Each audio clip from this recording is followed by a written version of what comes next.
He crawled out of the overturned car, only to find that something terrifying had already surrounded him. He hurried back to the car, grabbed his service weapon, and then ran up the mountain with all his might.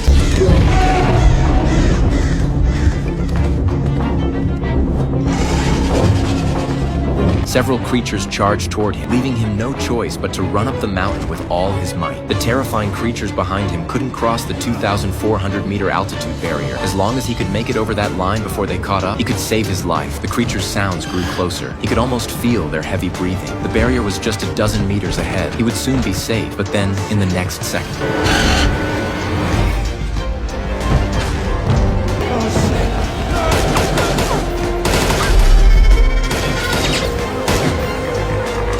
he despaired. Ordinary bullets couldn't harm the creatures at all. A total of 3 creatures nearby slowly closed in on him. He could no longer see any hope of survival, but just then,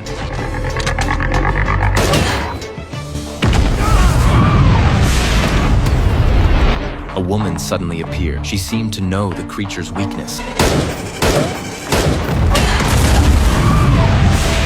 The last remaining creature charged toward them. It was extremely fast and knew how to dodge, but faced with the special ammunition in the woman's gun, it finally fell, unwilling to accept its fate, and then burst into a shower of sparks. The man managed a faint smile, the joy of having narrowly escaped death. They walked over to the scattered remains of the creature and discovered they were entirely composed of intricate gears and mechanical parts. These were not living creatures at all, but a precision-engineered machine. 3 years ago, these machines had appeared out of nowhere and, in a very short time, had spread across the entire world. No one knew what kind of creatures they were. They specifically hunted humans and were impervious to blades and bullets. Human weapons had no effect on them. 95% of the population perished in that catastrophe. However, people later discovered that the creatures they called Reapers could not survive above an altitude of 2,400 meters. The survivors established a safety zone, and a small number of people continued to live there. Their living space had been forced to the high altitudes, where resources were scarce and the terrifying Reapers lurked below. These people did not know how much longer they could hold out.